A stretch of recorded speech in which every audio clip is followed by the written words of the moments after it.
Welcome back to Marvel Maniac and MCU After Show. This is the Falcon and Winter Soldier, Episode 2. And we had a treat of an episode today. I gotta say, Episode 2 kind of rocked Episode 1 in my opinion. John Walker is named Captain America, and Sam Wilson and Bucky Barnes team up against the rebel group, the Flag Smashers. And boy, oh boy, we break down every minute. And yeah, I'm really excited. I was a little sleepy last week in last week's breakdown. The first impressions of Marvel Maniac. I'm going to come back a little harder this week. So yeah, let's get on with it. This episode, the Star-Spangled Man. Yeah, so I'm beyond excited about this episode. I can't emphasize at first. I'm writing as I go here, so like these are my feelings as the episode's happening. I'm taking notes as I'm going. So I was like, this is the first feeling in the recap. I'm like, I cannot emphasize how much this man is not my Cap and never will be my Cap. Captain America, right? That's my gut feeling. And boy, oh boy, by the end of this episode, gut feeling's right. But we do get a little humanity here. But immediately after I type that, they make me like him a little bit. We get a little humanity. We start off with a close-up view of him closing up the uniform. A little bit of intimacy right off the bat. Now we see the new Captain America in a military uniform in a locker room, putting his hand on a locker. We assume this is his high school locker. He's peeling off a sticker. It says JW10. Most likely his old locker. Maybe a nod to something. I don't know. Maybe a nod to something in the comics. You comic fans, throw it at me. This is an observation. I am a movie and MCU fan maniac. So, observer. You guys, let's obsess together. Let's moving on. Turns out to be his old football locker room for sure. A lady walks in and asks if he's nervous, and he says he's never nervous. He says he's been a captain before, but this is, and he stops. He says this. Everybody in the world expects him to be something, and he doesn't want to fail them. And they share a moment, and then they the little pinky thing, and they say they love each other. It's basically his girlfriend. This guy's got all around good life. Enter Hoskins, wingman. This guy's pretty awesome, pretty good best friend. I wouldn't mind having this guy as best friend, soldier. I really like this guy. Great casting here because you really like the characters. You're getting some confliction right off the bat because Marvel does a great job at making you love their characters. So he's prepping his speech, and he confesses that he just wants to do the job. And Hoskins explains that that this suit comes with expectations, right? I like this guy, and to be honest, with the uniform, this Cap is so much more likable. If we met him first, without the face mask, but that smirk at the end of the episode compared to Sam's hard times, it just didn't look good on the new Cap. And I think we might have some conflict of interest on who is worthy of the shield among fans, right? So we learn his name is John Walker. And I love the band song leading in. And so this guy's going all around the stadium. He's doing basically the tour. Basically the locker room scene was the most likable thing for him up to that point. Now, this is, you get so many back and forth. I get so many back and forths on how I truly do feel about this guy, to be honest. I don't truly, at this point of the show, I'm like really conflicted because he's a hero, right? He's a hero. You look at the face, you look at the story. There's so much instant conflict, but you do want Sam in the suit. You see the guy in the suit, you don't want him in the suit. I've been thinking about it all week. It's been going pretty much viral. It's what's made the show. And I think they knew that. They knew that at that end clip, we ain't seeing Steve Rogers in that suit, and it's making people unhappy. If Steve Rogers ain't in the Captain America suit, people aren't going to be happy, and it's just not right. Steve Rogers passed the shield to Sam. If Bucky were to don the suit and the shield, yeah, it'd be okay. Moving on. So this rally is John returning to his hometown high school to sit down for a TV interview. John Walker, I'm going to just pretty much say exactly what they said on TV. We learn a lot about him here, word for word. First person in American history to receive 3 Medals of Honor. Ran RS-1 missions in counterterrorism and hostage rescue. The government did a study of his body and tested off the charts in every category: speed, endurance, intelligence. So let's just really break it down. He really isn't like a superhero, and that's kind of sad in terms of I know he's really special and he's done really amazing things. He saved people. He's a hero. He actually saved people. He's counter-terrorist. He's a soldier, but he's not doesn't have a super serum in him. He's not he doesn't have that in him. He can get hurt, actually, in my opinion. Yeah, so we kind of see a little humanity in the guy.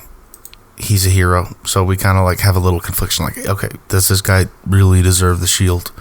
And how do I feel personally about him actually having it? Am I okay with this? So and so and so and what and what? Emotional conflict. This is what makes this a good show. A second Disney Plus series. I'm digging it.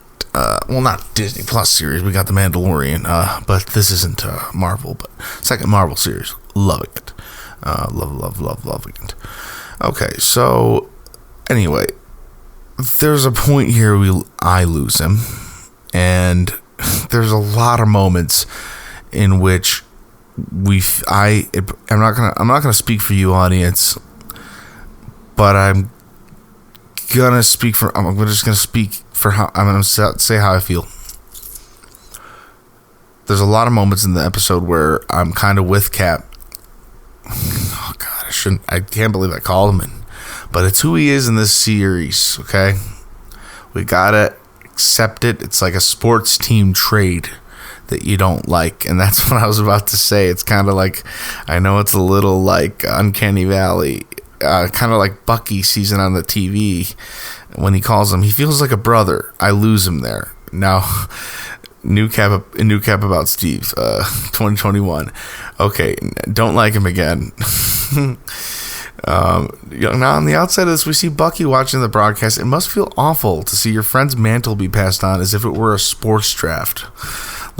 Surreal / insulting. Sam sees a poster of John in the uniform that says Cap is back. Yeah, surreal and sad. There's posters everywhere, by the way. You see it, propaganda. Finally, at this point in the show, we get a conversation between Sam and Bucky. Bucky approaches Sam, and he just straight out says, "You shouldn't have given up the shield." He's really bothered by it. And Sam's basically, "Good to see you too." And he's like, "You didn't know that was going to happen." And he's like, "You didn't know what was going to happen. And you didn't think it was going to break my heart to march him out there and call him the new Captain America." And Bucky's like, "This isn't what Steve wanted." And so do you want me to call Cap, and you want me to call Steve and tell him change my mind? Seriously, Bucky is so pissed at Sam for doing this. He feels betrayed, and this is kind of a theme in the whole episode. It's where Bucky's anger lies with Sam. Bucky's kind of looking at Sam the whole episode with this remorse, and it really does it sits with them in their combat. There's a team energy I refer to in my notes, and you kind of gets in between them in the episode when they're fighting. I think the shield gets between them when they're fighting later. But this is very, very, very cool. It's a full circle story in this one episode of this. It's 2 of the 6 series, but this is a great full circle arc story in this one episode. These series are really valuable. I can't tell you how I don't need to tell you how lucky we are to have these. But one by one, these stories, these little mini movies we're getting every week. Boy, I feel like a kid on Christmas. Last week I feel like I took it for granted almost. I'm gonna go back and rehash that, relive it again. But let's keep going. So Bucky says, "You had no right to give up that shield." And Sam replies, "You're not going to come in here with your overextended life and tell me about my rights. It's over, Bucky. Besides, I have bigger things to deal with." Which is something Sam kind of repeatedly says across the episode to the very end. "What could be bigger than this?" asks Bucky.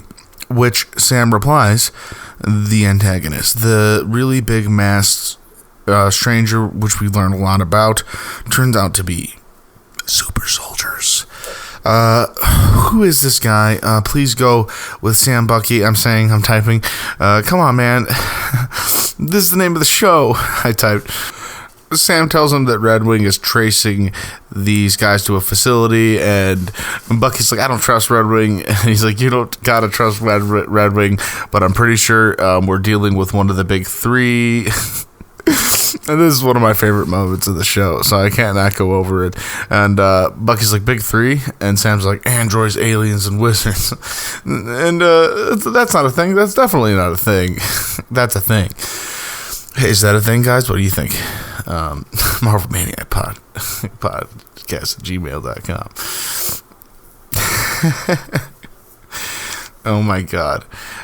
These actors together, just so smart and so funny. Again, beautiful casting. Like, who are you fighting now? Gandalf, he says. How do you know about Gandalf? I read The Hobbit in 1937 when it came out, and they're off to Munich, dude. So this moment here, again, I just have to say, this moment, the staring contest between Bucky and Sam. I never laughed so hard in the MCU. I had to pause. I did. I had to pause. It was one of the funniest things. And I can't even repeat why.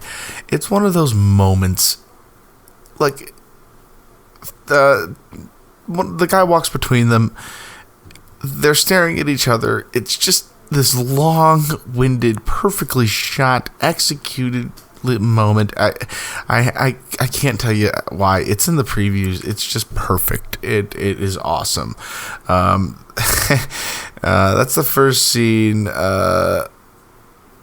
Yeah, that first scene I had note for note, but now I think I was going a little more like freeform writing, because I was so excited about them being in a scene together, but now they're finally together, which for me makes the show. We needed to get to know the characters a little bit in the first episode, as was WandaVision, more establishing characters and all that, and I freaking love these shows for that reason. And let's keep going. We get right off to a fun start with them jumping off of the plane. Bucky gives Sam a hard time for not having a plan off the start, and Bucky jumps out of the plane without a parachute, and Red Wing catches it all on camera. Red Wing scans the warehouse, and Sam thinks that they have weapons. Bucky takes his own stealthy path. Sam says, "Look at you, little time in Wakanda," and you come out White Panther. And Bucky's like, it's actually White Wolf. Nice little nod to that post-credit scene in Black Panther. We get to see Bucky spend some of his time in Wakanda. And we learn of his alter ego name. We know he's hiding out there. We know Bucky. Yeah. We know where you were, Bucky. Well, we knew it from Infinity War, too, if we didn't see the post-credit scene. But, I mean, us diehard fans, we knew where he was lying low. We knew where he was. We knew. We missed it. We wanted to see Bucky for a long time. It's good to have you back, Bucky. So the Falcon and Winter Soldier realize that there's a hostage. So they zoom out of the facility and they start following these trucks. And Bucky immediately catches up with one of the trucks, and he thinks he finds like this hostage, right? Like this whole time they're pursuing these trucks because of the hostage. They said that this is why they took it like so damn seriously. And he's approaching this girl really slowly, and she's playing the part. She's definitely playing the hostage part until she puts the mask on, the flag mask. And from last week's episode, it's not like definitely not the character. At first, I was like, did I assume last week a man to be a woman? No, there's multiples with the mask. This is a different character, who we later get a name on down the list, but it's pretty much irrelevant this week. But it will be very relevant later, so I might as well start grabbing that freaking name. Okay, so there's extraordinary strength demonstrated off the bat here. I did write in the notes and then deleted because I didn't want to assume, but I might as well have not have. I'm like, this is a super soldier. Why did I write it?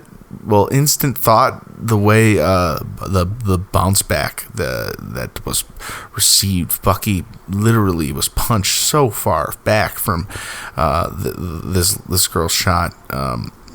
There was so much power. Red Wing approaches her, and she's like smashes it over her knee. Like they get back on top of the truck in the process of this. I didn't write this down. Even Bucky, like, who's like henchmen have him, who had like approached like on another truck, who pulled up aside, have him like in their grasp. He was like, I always want to do that. He hates Red Wing. What the heck? Falcon comes flying in at her. It's kind of like one of those great Marvel scenes, you know. It's, you know, nothing's gonna beat Gamora flying in at Thanos on Titan. Nothing's gonna, you know. But it kind of, you know, when Falcon's flying in at this girl on the truck, there's some epic visuals going on here, because there's the trucks moving along the highways and Falcon's flying in at the girl on the truck while Bucky's being held. Lots of visuals happening. Really cool, very cool stuff happening here. But very fast, Sam gets overwhelmed. He rushes into her. He knocks her back, but then he gets outnumbered, and they're both being restrained upon the two trucks.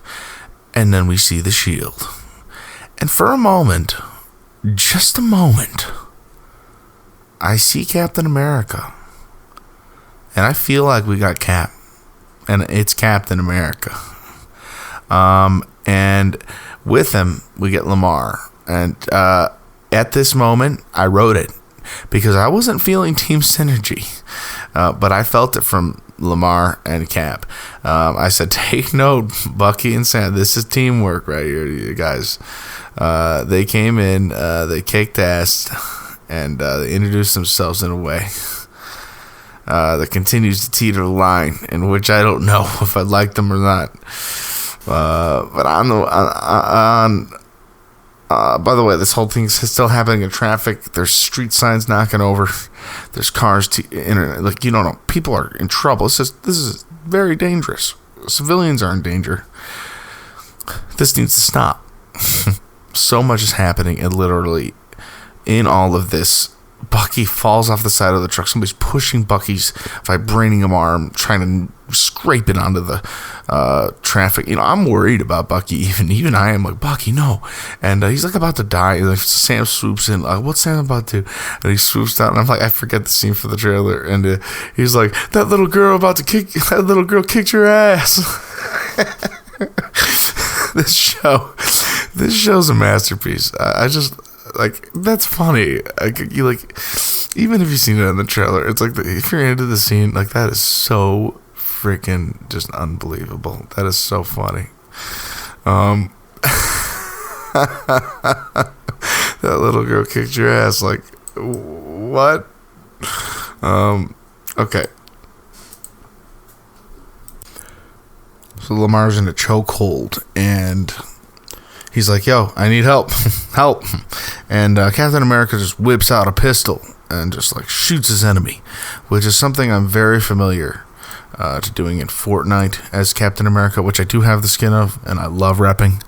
Mr. Honest Podcast, I'm always repping that. I'm playing Fortnite on Twitch, Mr. Honest Podcast. That's one time I'll rep my Twitch channel, because why not? I love playing video games, and that's my little Twitch drop. I don't sponsor much on here, but if you like my vibe, come check me out. I play as Fortnite MCU characters. Sometimes come ask me to play as one. Say you came from Marvel Maniac.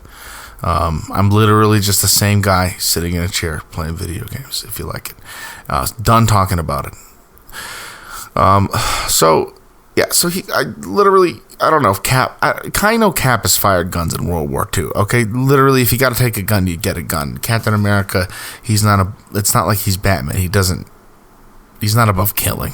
Okay, it's not. I don't think he wields a Glock on him at all times. I don't know. Maybe I'm wrong. Correct me. At this exact moment, we see Bucky and Sam roll into a field of flowers together. It's funny, but at the exact same time, it's a moment of solace, and it calms down. And Bucky says, "Really could have used that shield. Those are all super soldiers." And it sets in. And we jump back to the new Captain America, John Walker, and he's kind of he's in over his head now too. He can't beat them now that we know that they're super soldiers. He falls off the truck. Sam and Bucky, they're walking down the road alone, defeated, and they discuss how there could be more super soldiers, who's distributing a serum, when at that moment new Captain America and Lamar pull up and insist to give them a ride. They really don't want to go and get in, but it's such a far ride that they just get in. They decide to do it. It's like a kind of a moment, but they do it anyway. New Cap and Lamar are like trying to win Bucky and Sam over. They really want to be kind of like Avengers. You're getting this vibe. They like really want to be Avengers.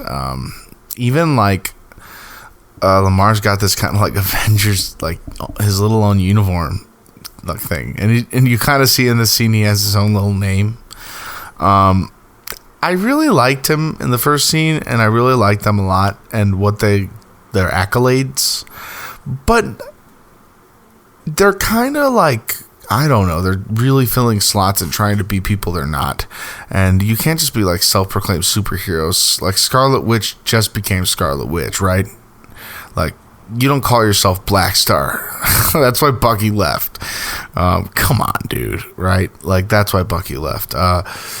So Sam catches them up on the super soldiers and then asks how they tracked them. The flag smashers there. And they said they tracked Red Wing. So that kind of really threw Sam off, and Bucky even. The government property, like as Captain America says, government property? That's how I tracked you guys. John Walker is unknowingly to himself kind of rude. So does he always just kind of stare at me like that, like to Bucky? Yeah, I guess you just kind of get used to it. Sam says, Cap wants Bucky and Sam to join them really bad. Like, so bad, it's almost desperate, and it's gross. This is where I like just start to turn on him again. And it's easy to. Lamar says that they were getting their asses kicked before they got there. True but rude. It was true. They were really overwhelmed. They were like about to. What were they going to do if they didn't show up? I mean, Nick Fury wasn't going to show up. Where was Spidey at? Nobody was around. And Cap was needed in that moment, and he showed up in that moment to help with. I gotta actually see his name. I think I said his name wrong. I don't want to botch it. Oh my god. Yeah, no, it's Battlestar. Yeah. So yeah, it's Battlestar. It's like that. That makes you. That makes me like. It's not the car. This is a direct quote. You didn't think the Shield was gonna end up here. I get it, Buck. And I'm not trying to be Steve or replace Steve. I'm just trying to be the best Captain America can be. That's it. It'd be a whole lot easier if I had Cap's wingman on my side. Yeah. You didn't have to put it like that. And yeah, Sam says it's always that last line. Like, come on. Yeah, dude. New Captain America sucks. You're not my Captain America. Hashtag not my Captain America. So we find out the new girl's name is Carly. Not the new girl. The new girl. The super serum girl. Her name is Carly. And she is like going to this safe house place, and she like whistles. She gets let in, and this guy has this place prepped for her with food and computers, and he's like super thankful. But she's like super nervous, and she receives a text that says, "You took what was mine. I'm going to find you and kill you." Like, oh, and the girl, yeah, like she's freaked out. She's like talking to her people. She says, "We're not playing no more. I need to know you're all committed, because after tomorrow, there's no going back." And they chant one war, one people, insanely. And it's kind of scary. It's like they all go insane. And they're like chanting, like mad people.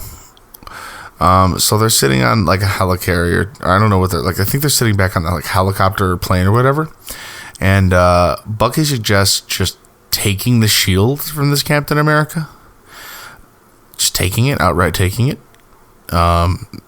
Which is literally gave me an endorphin like drive. I was like, yes, do it, Bucky, do it. Get the shield from this jerk.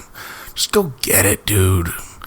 But Sam reminds him that the last time that happened, Sharon was branded an enemy of the state, and him and Steve were on the run for 2 years, and he doesn't want to be on the run for the rest of his life.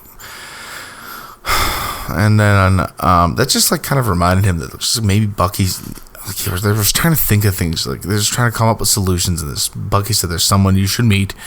So Bucky brings him to his old friend named Isaiah. And I mean, this is like a long story short. I didn't expect like the story to go here this episode. It's kind of insane. It's insane. I don't know how this could have existed in the MCU and it just have not been involved in the plot of Civil War. And I'm sure they're going to retroactively fit it in this plot in the show. I'm sure somehow they will. But this guy Isaiah is supposed, I don't know if he's supposed to be the original super soldier or just one of the originals. Turns out he was one of the originals, if anything. They tortured him for years. They took his blood. They put him in jail. Basically Sam just like takes him there to like show. Bucky just takes him there to show Sam. It's just it's a very sad sight to see. You can see he's got like the build of a super soldier. And he gets so triggered, and I think Sam almost was going to him in retrospect for help and answers, and I mean about the serum. I'm so baffled by the fact that this guy even exists. really, if you think about it, that they're going to him. I know why they're going to him, but like the fact that he exists is just baffling me so much.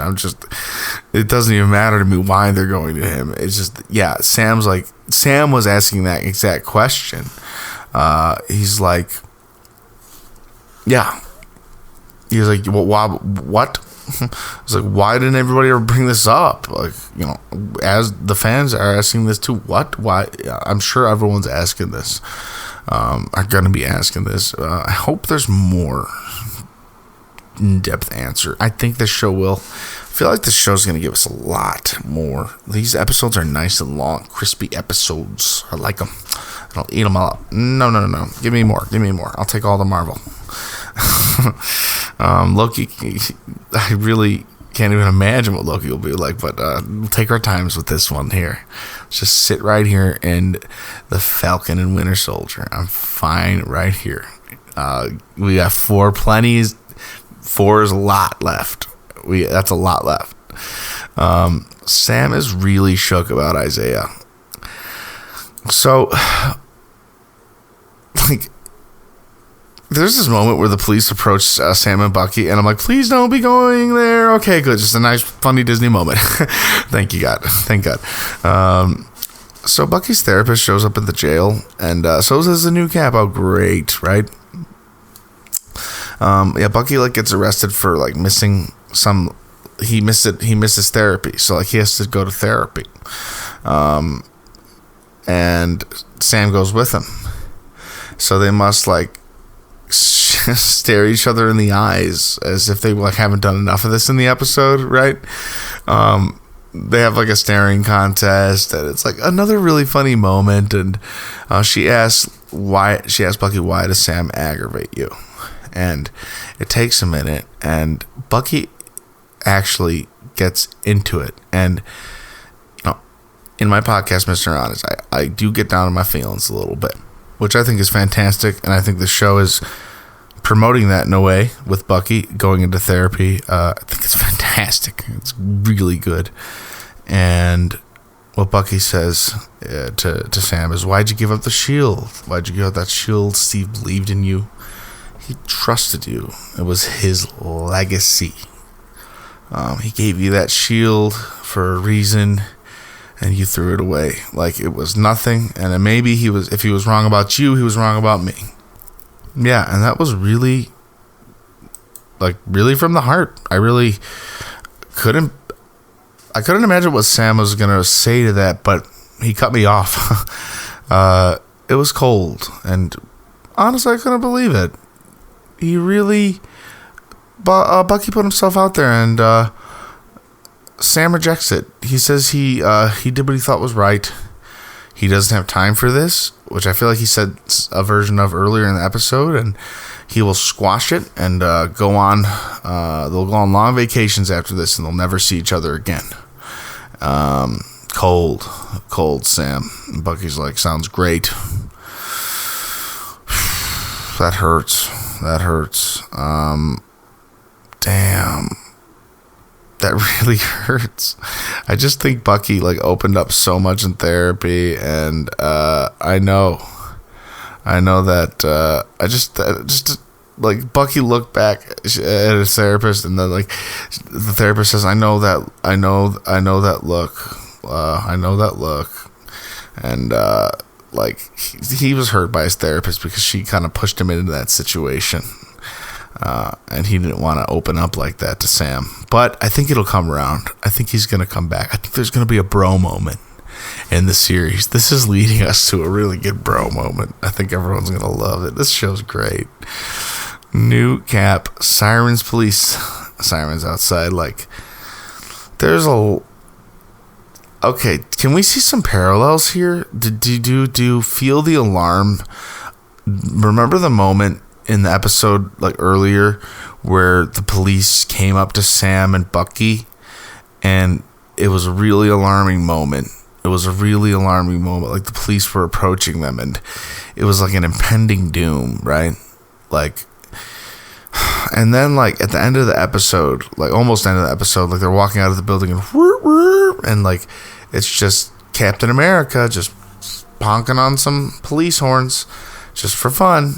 Like, I don't know, there's like a connection there, and he's an antagonist. He is messing with he's just, I don't trust him, and he's a bad egg. He's not my Captain America. New Cap just really insists one more time on a team up, and Sam says it just wouldn't make sense to work together. They are two by the book and contracty, and they are independent. And then Captain America straight up says, a word of advice then, stay the hell out of my way. Hashtag, I'm going to say it one more time, hashtag still not my Cap.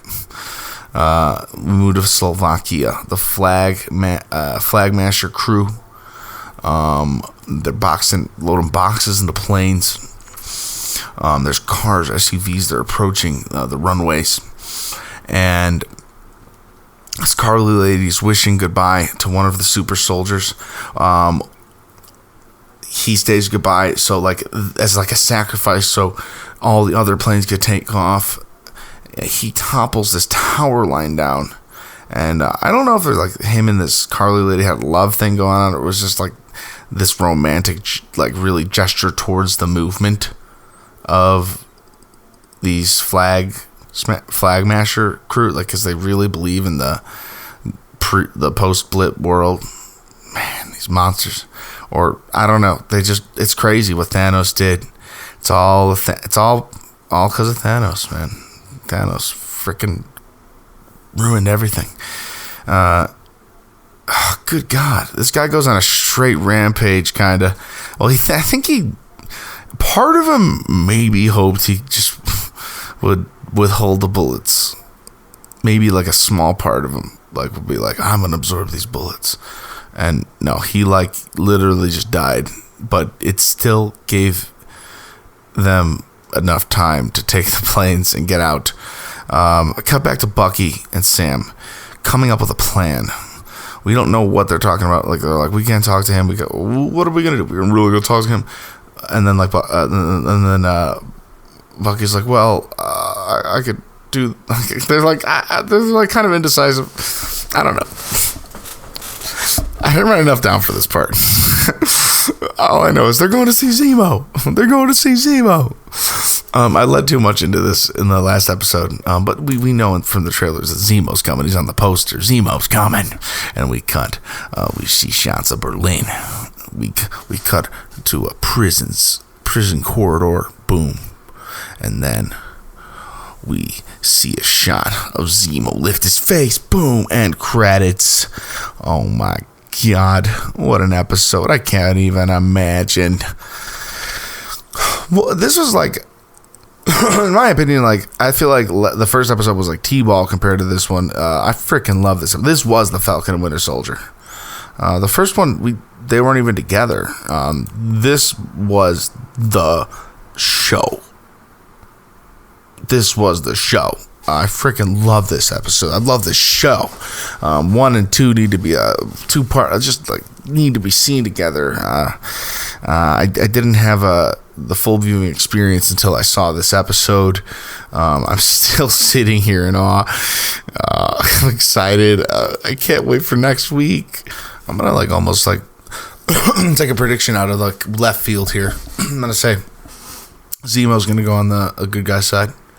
He's going to team up with Falcon and Winter Soldier and take down the super soldiers. No, I'm just kidding. He's going to go full bad guy. He's going to use them, manipulate the Falcon and Winter Soldier, give them what they want to get out of prison, turn everything against them, manipulate the new Captain America, probably murder the new Captain America. One of them will have to end up stealing the shield. I'm almost worried that one of them will end up dying, and one of them will end up mantling the shield at the end of the series. I'm scared about death in this show because of the 14 rating, but there's a lot of sacrifice in Marvel. I don't know. There's a lot of character death. Bucky's been around for a long time in the MCU. Not that Sebastian Stan's not willing to stay around. Not that Anthony Mackie's not willing to stay around. I want both of them as Captain America. Can we just go to frickin' Wakanda? Doesn't Bucky have enough ins over there to just go get some more vibranium and make another one? Like, can we make a couple of those by now? What's the problem? Seriously. Don't we have the tech? Don't we have the ins? What's stopping us? Seriously. I want to ask, like, if I were Sam, I'd be like, Bucky, what's stopping you from asking the Wakanda? Is it a sacred thing to go down there and get some extra? What is the vibranium? Like, what is stopping you? You have to actually buy it? Yes, of course you do. You can't just go walk down to a vibranium field. It's like it's a decent place. You can't just it's like a store or like a field. You can't just walk down there and say, hey, can I have some vibranium? They'll be like, no, this is an expensive metal. It's billions of dollars. We trade it economically throughout the world. We're on a world economic market. We're Wakanda, dude. And I'm like, of course. I'm sorry. I'm a fool to think I could just take your goods. Okay, this is Marvel Maniac and MCU After Show. I'm going cuckoo loco. I hope I brought a little more energy, a little more fun, a little more vibes tonight for you. Last week was low energy. This week's a high energy because I loved this episode. Not that I didn't love last week's. Last week I was just a little more tired, and I'm a little more upbeat because I got a new computer, and I'm so excited, and I've had so much support from all of you, and I'm so excited to be watching Marvel and have new Marvel content and to be with you for every Marvel venture to come your way in the future. I can't wait. Black Widow's coming out soon. I'll be covering it the night it comes out, and Loki, and What If. Literally the Marvel series, What If, and Hawkeye, and anything. Think about the next Marvel show you want to come out. I'm going to be covering it right here. The night, the day. Think about it. And if I missed it, you email marvelmaniacpod@gmail.com and be like, hey, Mr. Honest, Eric, you missed this episode. What are you thinking, man? Cover it. And I'll be like, okay, I'm sorry. I'm going to cover this one. Unless there's a thing that it's not actually MCU, and I'll be like, I'm sorry, this thing's not actually MCU. I'm probably not going to cover it. And then you'll be like, okay. And then no hate. No, only good. At Marvel Maniac Pod on Twitter. At Eric Cicada on Twitter. EricSequueira. Email me, marvelmaniacpod@gmail.com. We accept donations at PayPal, Mr. Honest Podcast. Everything goes back into the show production. Thank you very much. And you guys have a great night, day, evening, whatever it is for you. Until next week for episode 3, Avengers Disassemble.